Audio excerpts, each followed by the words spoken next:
Es lo que tengo un amigo que siempre me dice, tú no desmientas ningún elogio.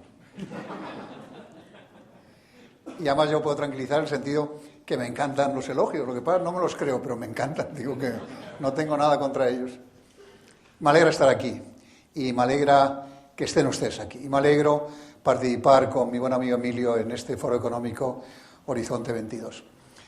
Una de las manifestaciones que he hecho a los medios de comunicación es que tenemos que ser conscientes en España de que en materia de formación empresarial, en materia de formación económica y en materia de formación de management, estamos muy atrás. Es decir, que nadie crea que estamos muy bien formados y que sabemos todos. Somos muy listos, eso es verdad, somos muy listos. Posiblemente el pueblo más listo del mundo. Pero no tenemos ese tipo de formación empresarial.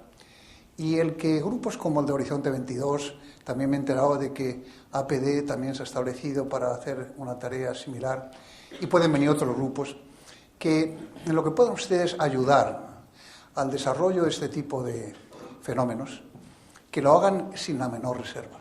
No hay mayor riqueza que la formación de la gente. No hay.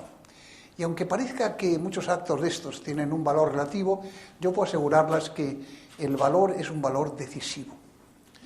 El que, por ejemplo, una región como Cataluña haya generado centros de estudio como el IES y el ESADE, y ahora en Madrid haya otros, para Cataluña ha sido una riqueza económica realmente impresionante. Y ha generado, en todos los sentidos, pues una capacidad de acción internacional realmente admirable. Y esta región, Castilla-La Mancha, hay que reconocer que había estado un poco dormida en esta materia. Y que este tipo de déficits se pueden corregir. Y que hay muchos déficits que parecen como realmente obstáculos insalvables, pero que cuando uno los afronta con un mínimo de decisión, se pueden arreglar. También he hablado, por ejemplo, de que yo tengo la impresión inequívoca de que esta región, que tiene un patrimonio cultural de una riqueza comparable al de cualquier otra comunidad, no explota esa riqueza cultural. No la explota en el sentido italiano de la palabra, es decir, con que vendiéramos cualquiera de nuestros valores culturales en esta región, como venden la tumba de Romeo y Julieta en Italia, nos haríamos de oro. Y hay que ver lo listos que son los italianos para venderse y para vender, ¿no? A ver si un día perdiéramos un poco tanto pudor y nos diéramos cuenta de que hay que explotar todas nuestras capacidades al máximo. Pero insisto, este tema de procesos formativos a nivel empresarial, de gestión, de contabilidad económica, son temas absolutamente vitales. Y que esta región, si se dedica a este tipo de temas y fomenta la creación de ese tipo de valores, pues va a tener un futuro bueno. El tema mío, de todas maneras, es el tema de la ética y de los valores. Yo quiero empezar por decirles inequívocamente que una de las causas de la horrorosa crisis económica financiera que hemos vivido, que llevamos viviendo cerca ya de 4 años en la humanidad, no tiene otro origen que un déficit ético. El comportamiento del mundo financiero americano en esta situación ha sido verdaderamente deplorable, realmente triste. La codicia, la corrupción, la avaricia con la que se ha comportado la banca de inversión americana en Estados Unidos es el culpable de la crisis. No lo quieren aceptar y no lo dicen, pero es el culpable de la crisis. Algún día, estoy seguro que Emilio Ontiveros, que tiene una capacidad para imaginar cosas e innovar temas, estudiará, como se está estudiando ahora en todo Estados Unidos, un tema fascinante, que es el tema de la creación de alarmas que permitan a la humanidad en un momento determinado determinar cuándo un proceso de crecimiento está envenenado, cuando tiene elementos tóxicos que lo están poniendo en peligro. Y la verdad, Emilio, es que sería un tema fascinante. Y yo acabo de venir de Harvard, donde está hablando de la relación atlántica y de la posición de Europa en el mundo y todo ese tipo de temas, y me he dado cuenta de que este tema de temas empiezan a fascinar. Porque la verdad es que el último proceso de crecimiento económico en el mundo ha sido de los procesos de enriquecimiento mayores que ha vivido la humanidad. Y la tristeza es que no hubiera un sistema para paralizar ese proceso en un momento determinado y decir, señores, cuidado, tiene usted una cantidad de burbujas financieras, inmobiliarias, tecnológicas, que hacen imposible esa continuación. Por otra parte, un tema que todos tenemos que aceptar es que las crisis forman parte de la humanidad. La humanidad no es otra cosa que un proceso de crisis y de procesos de crecimiento. Empezamos en la Biblia con vacas flacas y las vacas gordas, y desde entonces hasta ahora, cada cierto tiempo hay una crisis. Y la primera norma que tenemos que tener es que siempre se sale de las crisis. Siempre sale. Una crisis está hecha para ser superada. Y la humanidad no tolera más crisis muy largas. Seguro que Emilio y yo coincidimos en un tema. Para mí, y lo he anunciado públicamente en otras ocasiones, esta crisis ha terminado ya. Ha terminado en el 2011. España tardará más en entrar en la solución, igual que tardó más en entrar en la crisis. A España siempre le pasa eso. Pero a nivel mundial la crisis ha terminado. En Estados Unidos ya no se habla ni siquiera de la palabra crisis. En Europa sí, en Europa nos encanta la palabra crisis y la repetimos. Yo creo que ha sido una de las palabras más repetidas en la humanidad en Europa en los últimos tiempos. No creo que nadie haya dejado de utilizar esa palabra crisis alguna vez en sus conversaciones, ¿no? En Estados Unidos ya no hablan de la crisis, hablan de otras cosas. Y siguen teniendo problemas muy serios, pero ya hablan de otras cosas. Y van a salir. Alemania va a salir. Como dicen los franceses, claro, trabajando todo el tiempo y haciendo las cosas bien, así tirado, porque eso es la verdad, es decir, eso cualquiera, haciendo esfuerzo cualquiera, ¿no?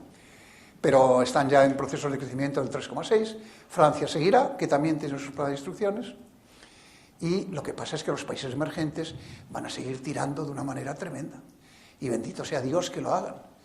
Pues claro, es que la gente habla de China y de India, que es verdad que son dos países fascinantes de crecimiento, pero es que además de China y de India está Australia, está Indonesia, está Tailandia, está Vietnam. Es que hay una cantidad de países que están teniendo crecimientos, quizá no lleguen al chino o al indio, pero que están teniendo crecimientos del 8, del 9, del 10%, verdaderamente increíbles. Luego, por lo tanto, volvemos a una época de crecimiento económico, ¿Habremos aprendido algo de la crisis anterior? Yo lo primero que digo es que como hayamos olvidado otra vez que el origen de la crisis es un déficit ético profundo, se va a hacer.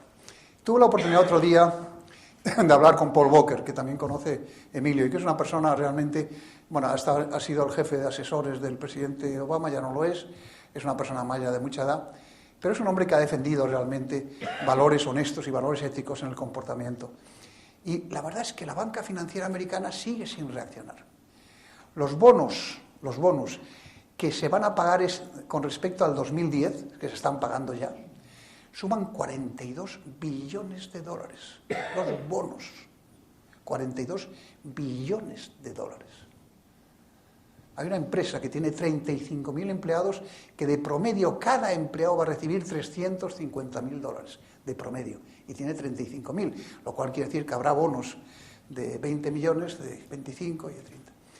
Y no están dispuestos a que se cambie eso.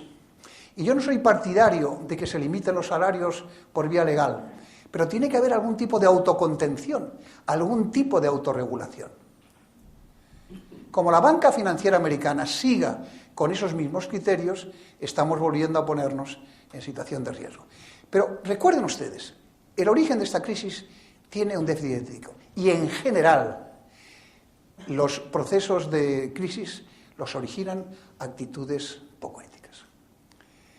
Pero lo cierto es que en España todo el mundo sabía que había una crisis financiera y todo el mundo sabía que había una crisis inmobiliaria. Todo el mundo sabíamos que había una crisis inmobiliaria, todo el mundo. Pero no hicimos nadie nada, y yo me incluyo desde luego entre los que no hicieron nada, para decir, se acabó este proceso, vamos a empezar a hacer las cosas, estamos jugando con fuego. Y ahí también hay una actitud ética que tendremos todos que empezar a recoger. El tema de los valores éticos y los valores empresariales me fascinó porque me acuerdo que a PD sugerí yo esta idea en una reunión de consejo y entonces dijimos, bueno, pues vamos a organizar una reunión sobre el tema valores éticos y morales. Y organizamos una reunión en el Palace y reservamos una sala para 200 personas. De repente nos dimos cuenta que había más gente y reservamos otra para 400, otra para 500. Y acabó yendo 700 empresas a escuchar a gente como Fernando Savater, que todos conocéis, a José Antonio Marina, el sociólogo, y a otro sociólogo español muy importante, Víctor Pérez Díaz. Y la gente estaba fascinando, escuchando el análisis ético en el mundo económico. Y al final las consecuencias son muy simples. Sin ética, pura y simplemente no hay futuro. Sin ética no hay futuro. Sin ética no hay sostenibilidad. Hay listos, claro que hay listos, volvemos a tratar a los listos, hay muchísimos listos. Ahora, uno estudia la historia económica española de los últimos tiempos y todos los listos que decíamos listos han caído. Todos. Bueno, quizás se haya salvado alguno, porque hay alguno que es especialmente listo. Pero, en general, echen ustedes un pensamiento, todos han caído. Todos han caído. ¿Y quién se ha mantenido? Los que no fueron demasiado listos. Los que hicieron las cosas que había que hacer. Los que hicieron las cosas serias. Los que cumplieron la ley. Aunque los deberes éticos superan, por descontado, a los deberes legales. Para ser ético hay que cumplir la ley, pero además de cumplir la ley hay que hacer lo que hay que hacer. Hay que hacer lo que hay que hacer. Y no hay que hacer lo que no hay que hacer. Y eso no requiere explicaciones filosóficas. Todos sabemos más o menos lo que hay que hacer y todos sabemos también más o menos lo que no hay que hacer. Y en el mundo empresarial esto hay que aceptarlo como una Biblia definitiva. A lo cual Sabater añadía una reflexión que me pareció fascinante. Y es la relación entre la ética y la felicidad. Y así es que el comportamiento ético genera un valor de felicidad interno. Un valor de felicidad interno. Es decir, una persona que sabe que está haciendo lo que tiene que hacer y no haciendo lo que no tiene que hacer, por más sensaciones que reciba, es una persona conforme consigo mismo y, por lo tanto, genera una actitud positiva y una actitud de felicidad. Ese es otro valor que no podemos olvidar, porque la verdad es que los que se comportan mal lo pasan muy mal, lo acaban pasando muy mal y sufren mucho. Yo me alegro de muchos sufrimientos, pero sufren mucho.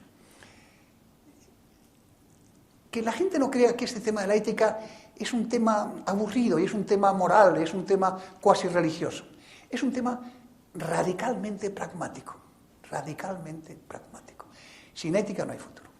Entre los valores de la ética están muchos valores complejos de definir, pero importantes. Por ejemplo, entre los comportamientos éticos está la referencia a la actitud pesimista, optimista frente a la vida.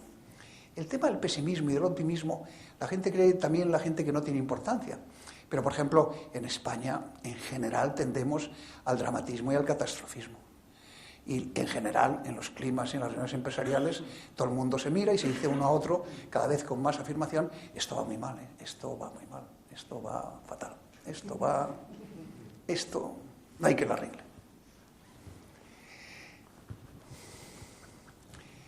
Otra vez, de las crisis se salen siempre, de verdad, es irremediable. O sea, no es que nos guste o no, es que vamos a salir de la crisis lo queramos o no lo queramos. No hay otro remedio que salir de la crisis. Una crisis permanente, absoluta, eso no existe, eso no existe. Y frente a las crisis, Emilio nos dará ahora una auténtica lección, como se va a hacer, sobre los factores técnicos y los factores laborales y los factores de mucho tiempo. Pero hay unos factores tan importantes como mínimo como esos factores, que son los factores psicológicos. Todos hemos vivido crisis, todos. Todos hemos tenido crisis humanas, familiares, problemas. Y nunca hemos salido de una crisis con grandes recetas. Hemos salido porque de pronto nos hemos dado cuenta que había que salir, que había que echarle lo que hay que echarle a las cosas. Y de vez en cuando hemos agradecido mucho, no que nos den grandes consejos, sino que alguien te dé una palmada en el hombro y te diga, tú vas a poder con este tema, tú vas a salir. Los factores psicológicos son decisivos. Y el poner en marcha un clima de optimismo, y si no al menos de positividad, es una obligación. Es decir, todos los liderazgos ahora tienen que asumir una carga de positividad. Una persona que dirige algo, una persona que dirige una empresa, no puede ser una persona pesimista, es que no tiene derecho a ser pesimista. Parecerá una afirmación arriesgada, pero es verdad, no tiene derecho a ser pesimista, no lo tiene, sino que deje la empresa. Pero nadie puede estar frente a una empresa diciendo esto se va a hundir. Como dicen los portugueses, le entra enseguida el complejo del Titanic. Como te entra el complejo del Titanic, de ahí no sales. Si lideras algo, tú no puedes ser pesimista. Tú puedes ser más o menos optimista, puedes ser más o menos realista, que es como a la gente le gusta clasificarse, pero en todo caso hay que ser positivo. Y si generamos este tipo de sentimiento, es ahí donde lo podríamos hacer. Hablo del estamento político como factor importante en las crisis, porque es que es importante. En Alemania, cuando Alemania empieza hace 5 o 6 años un proceso de renovación, la gente estaba inquieta. Lo primero que hace la señora Merkel es hacer una gran coalición nacional. La gente en España lo olvida, pero hizo un pacto entre los cristianodemócratas y los socialdemócratas. Eso generó en la ciudadanía un clima de tranquilidad, de estabilidad política, y el país se pone en marcha. Nosotros pedimos una coalición nacional, no. Pero pedimos consensos. Puede haber un consenso en justicia, puede haber un consenso en educación, puede haber un consenso en temas económicos delicados, porque es que si en efecto se dice que estamos tan mal como se dice que estamos tan mal, pues entonces cuanto más consensos haya y cuanto más acuerdos haya, será mejor. El estamento político tiene que ser consciente de esa responsabilidad. Empieza a haber signos de que parece, de que a lo mejor se ponen de acuerdo. Pero ese es otro tema en el que quizá la sociedad civil tiene que empezar a reclamar que el que les guste o les guste menos ponerse de acuerdo es un tema que nos interesa razonablemente poco. Es que tienen que ponerse de acuerdo. Es que merece esta ciudadanía que se pongan de acuerdo. Y no consiste en que desaparezca la democracia y que todo el mundo esté de acuerdo, consiste en que hay una serie de temas concretos en donde el consenso podría generar un clima distinto, un clima psicológico distinto en este tipo de materias, ¿no? Termino con una serie de consideraciones sobre nuestro país. Vamos a ver. España está mal, sí, España está mal. No podemos decir que los datos macroeconómicos son malos, los datos de paro son escandalosos, todo ese tipo de temas está mal. Pero en la vida el problema es ¿comparado con qué? ¿Comparado con qué? Yo no cambiaría España por Italia. O me imagino que nadie aquí en esta sala. Pero yo no cambiaría España por Italia. Italia tiene más peso político a pesar de todo, pero tiene un desarreglo y una infraestructura muy complicada y muy difícil. No la cambiaría por un país como Bélgica, que está pasando una situación complicada. Y, hombre, con Alemania...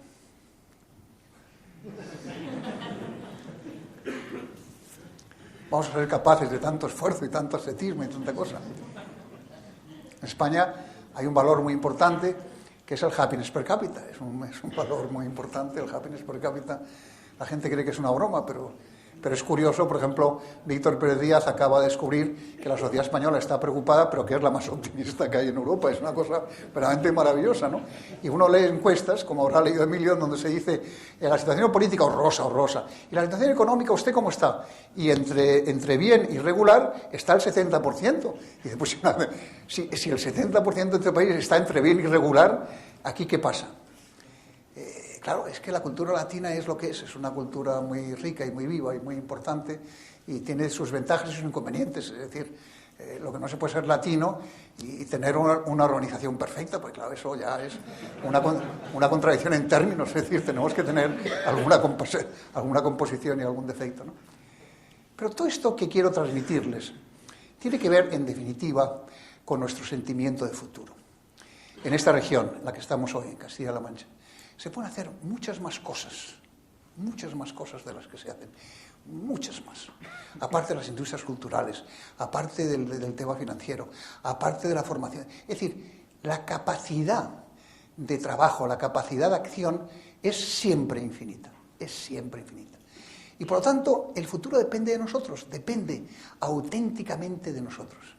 Y lo malo es que en España tenemos una sociedad civil muy anémica, muy poco musculada, muy poco dispuesta, muy poco valiente. En España seguimos teniendo unas barreras burocráticas tremendas. En esta Universidad de Harvard, de la que vuelvo ahora, ¿cómo se valora allí la innovación? ¿Cómo se eliminan todos los obstáculos que tiene un innovador? ¿Cómo se premia al innovador? Ustedes ven que todos los empresarios del año son chicos de 25, 26 años y casi todos han empezado como siempre en un garaje haciendo una cosa. Es una cosa de los garajes, yo no sé por qué en España no fabricamos más garajes y metemos allí a gente, porque hay que ver la cantidad de cosas que se han hecho desde garajes en Estados Unidos, realmente es una cosa verdaderamente maravillosa. Me acuerdo de la historia de Hewlett Packard y todo el mundo ha empezado en un garaje, ¿no? La historia de Facebook, la historia de tal, es que es una verdadera maravilla. Están permanentemente innovando, permanentemente dinamizando. En Estados Unidos una persona que vale es como un corcho, es que sube naturalmente. En España una persona que vale, la que le pueden dar realmente, como no lo haga, como no finja alguna enfermedad grave o alguna cosa, tiene pocas posibilidades de subir, ¿no? Vamos a ver si entre todos, de verdad, entre todos generamos en este país un clima más digno, un clima más sostenible, un clima que no implique nuestra propia humillación y que nos coloque en el mundo internacional bien, en un mundo internacional que se aprovecha muchas veces de nuestras debilidades, en una Europa que realmente es un aburrimiento. La Europa realmente es un aburrimiento. Porque todo el mundo dice, yo tengo fe en Europa, si nos uniéramos y tuviéramos un solo liderazgo político y fuera una... Claro, otra vez volvemos haciendo esfuerzos, sí, pero es que aquí no se une nadie. Es que aquí no se une nadie. La perspectiva que hay sobre Europa desde Estados Unidos es nefasta. La agenda del Pacífico para los americanos es ya mucho más importante que la agenda europea. No digo que nos olviden, pero que es mucho más europea. Pues por lo tanto, creamos entre todos, desde España, un clima más digno, un clima más importante. Tenemos, insisto, muchos problemas. Y luego la gente menciona, sí, pero somos muy importantes en el tren de alta velocidad, somos muy importantes en el mundo de las infraestructuras, donde tenemos... Es decir, hemos demostrado tantas veces la cantidad de cosas que se pueden hacer. Cuando la gente se dice, eso es imposible, se han hecho tantos imposibles en este país, que eso de utilizar la palabra imposible debería estar prohibido. Les agradezco mucho su atención.